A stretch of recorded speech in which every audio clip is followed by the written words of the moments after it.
ये बहुत सारी सेल्स कॉल की जो मिस्टेक्स हैं इसके कारण मेरा कन्वर्जन बहुत कम हुआ है और मेरे कई सारे क्लाइंट्स लॉस हो चुके हैं पास्ट में। ये मिस्टेक्स आप मत करिएगा। पूरी वीडियो आप देखना, क्योंकि मैंने ये पूरा 8 स्टेप्स का एक रोड मैप बताया है जिसके थ्रू आपकी कॉल्स बहुत अच्छे रहेंगे, आपकी जो सेल्स कॉल की प्रोसेस रहेगी बहुत शानदार रहेगी, जिसके कारण आपके कन्वर्जन बढ़ेंगे और आपका आपके क्लाइंट के साथ में बहुत अच्छा रिलेशनशिप बिल्ड रहेगा। ये पूरा 8 सीक्वेंस का स्टेप्स है जो मैंने एक के बाद एक पूरा फ्रेम किया, तो आप इस वीडियो को पूरा देखो और हम स्टार्ट करते हैं।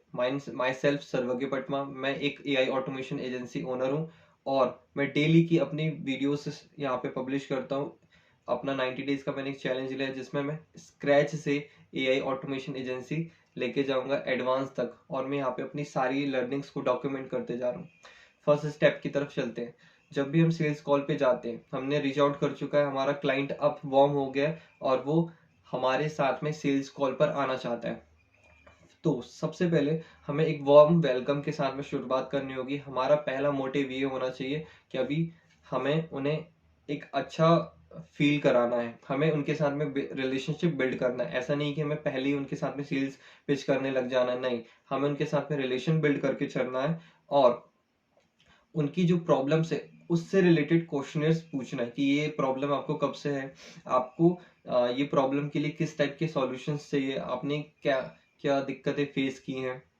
ऐसे आपके क्वेश्चनर्स बने रहेंगे तो फिर आपका एक स्ट्रॉन्ग पॉइंट ऑफ व्यू बनेगा, आपकी अथॉरिटी दिखेगी, आपकी निश, आपकी इंडस्ट्री और आपके जो सॉल्यूशंस आप प्रोवाइड करते हो उसमें अथॉरिटी दिखती है। सेकेंड थिंग, जो भी लाइक हमारा एक मोटिव रहता है, कॉल का स्ट्रक्चर रहता है, उसमें हमारे सेट ऑफ क्वेश्चनर्स रहते हैं स्टार्टिंग टू एंड तक। तो इसमें पूरा एक प्रोसेस रहता है कि आपने वार्म वेलकम किया है, आप उनके साथ में आप क्वेश्चनर्स करना स्टार्ट करोगे जिसके कारण आपको उनकी नीड समझ आएगी, आपके क्लाइंट की नीड समझ आएगी और क्लियर होगा कि उनको एक्चुअल में ये प्रॉब्लम हो रही है, इस प्रॉब्लम का सॉल्यूशन हमें कैसे देना है अपने एआई ऑटोमेशंस या फिर एआई सॉल्यूशंस के थ्रू में। और ये चीज आप बिल्कुल ध्यान रखना कि सभी कस्टमर्स हमारा कस्टमर नहीं बन सकते। लाइक हम हर किसी को अपना कस्टमर या क्लाइंट नहीं बना सकते। अगर हम 10 सेल्स कॉल लेके चल रहे हैं तो उसमें से 2 से 3 ही क्लोज होंगे, क्योंकि हर कोई आपका कस्टमर नहीं बन सकता, हर कोई आपको पे नहीं कर सकता। हर किसी को आपकी जो सॉल्यूशंस हैं या फिर आपके ऑटोमेशन से वो समझ नहीं आएंगे, क्लियर नहीं हो पाएंगे। इसलिए हर किसी पे भी ट्राई नहीं करना, आपको क्लियरिटी होनी चाहिए आपकी निश, आपकी इंडस्ट्री और आपकी सर्विस के बारे में। थर्ड थिंग, अगर हमारा कॉल फ्लो बहुत अच्छा रहा, हमने सारे क्वेश्चनर्स समझे, उनकी प्रॉब्लम नीड को समझ चुके हैं, अब हम जा रहे हैं कि उनको क्लोज करना है, तो क्लोज करने से पहले आपको ये चीज समझना पड़ेगा, आपको एक्सपेक्टेशन सेट करनी पड़ेगी, नहीं तो आप एग्जॉस्ट हो जाओगे। कई सारे ऐसे क्लाइंट्स रहते हैं, ये मैंने बहुत फेस किया है पास्ट में। आपके कई सारे ऐसे कस्टमर्स रहते हैं जो आपके साथ में उन्होंने ट्रांजेक्शन कर चुका है मनी का, उन्होंने आपको कुछ अमाउंट पे कर दिया है आपकी सर्विस के कुछ इनिशियल स्टेज में। अब बाकी का जो अमाउंट है वो आप पूरी सर्विस डिलीवर कर दोगे, उसके बाद में वो आपको पूरा अमाउंट देंगे।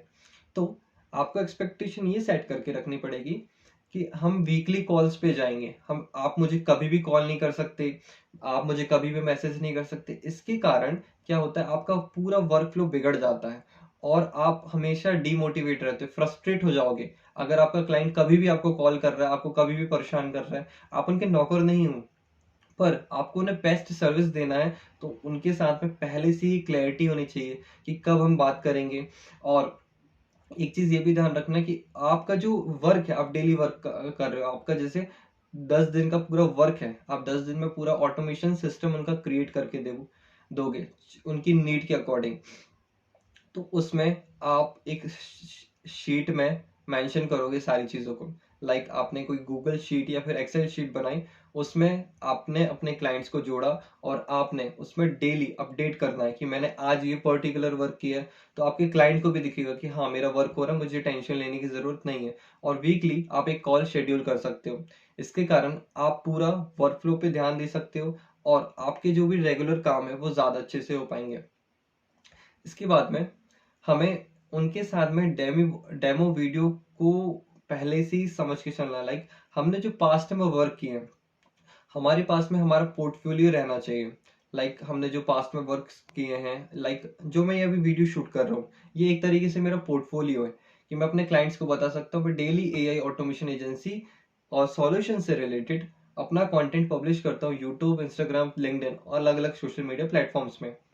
और मेरी इतने इस टाइम पे इस फील्ड में नॉलेज है, तो मेरा वहाँ पे स्ट्रॉन्ग प्रेजेंस बनेगा।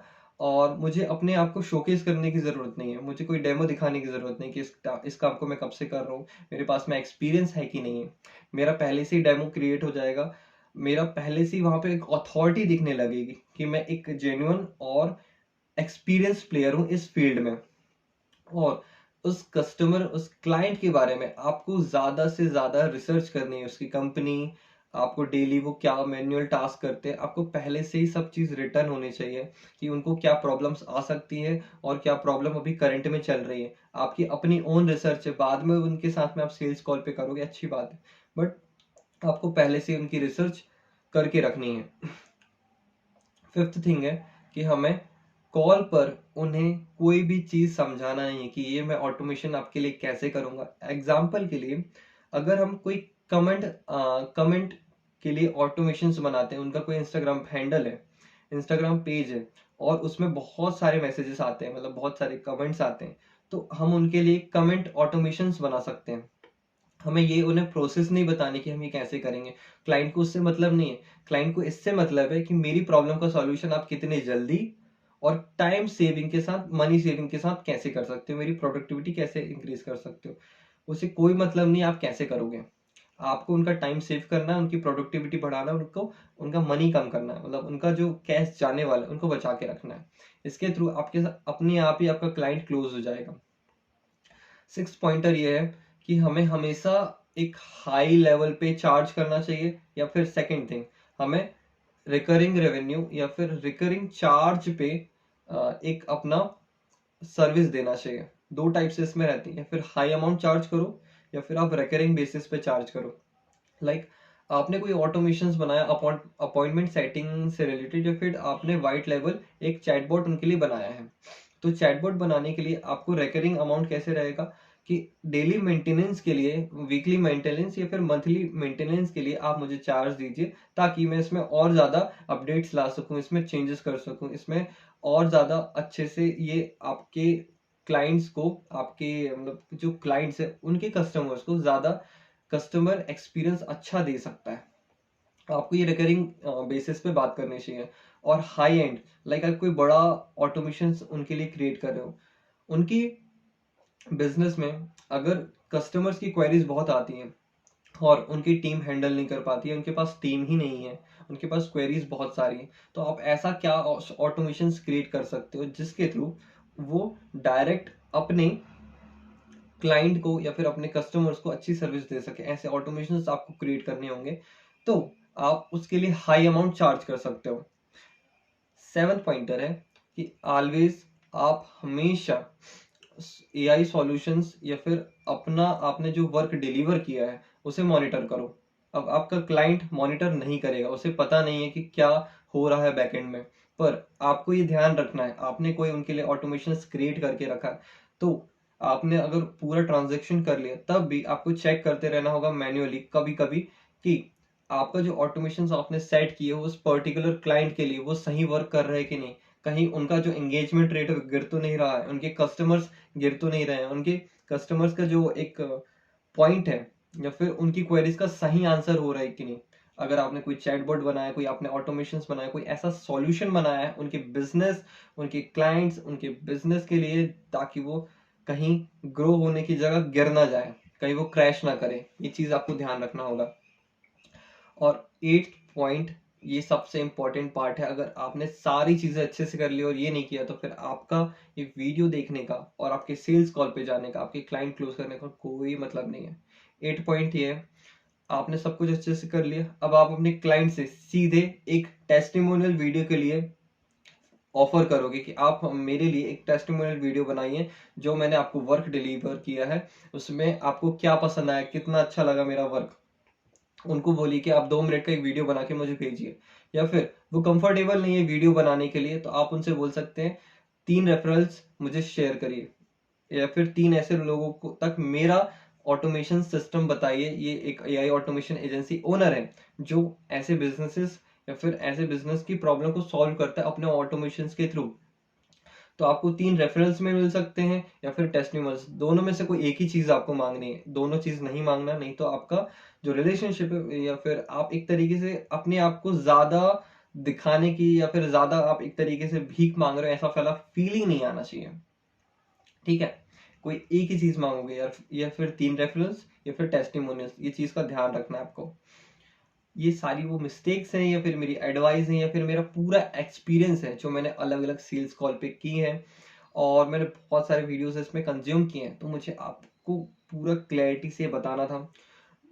कैसा लगा वीडियो बताओ कमेंट करके, जो भी क्वेश्चन है डाउट्स है प्लीज इसमें कमेंट करके बताओ, और इससे रिलेटेड क्या वीडियोस देखना चाहते हो लाइक करो, कमेंट करो, सब्सक्राइब करो और एआई कम्युनिटी को ज्वाइन करो जो आपके लिए है। और मिलते हैं नेक्स्ट वीडियो पे। Bye bye.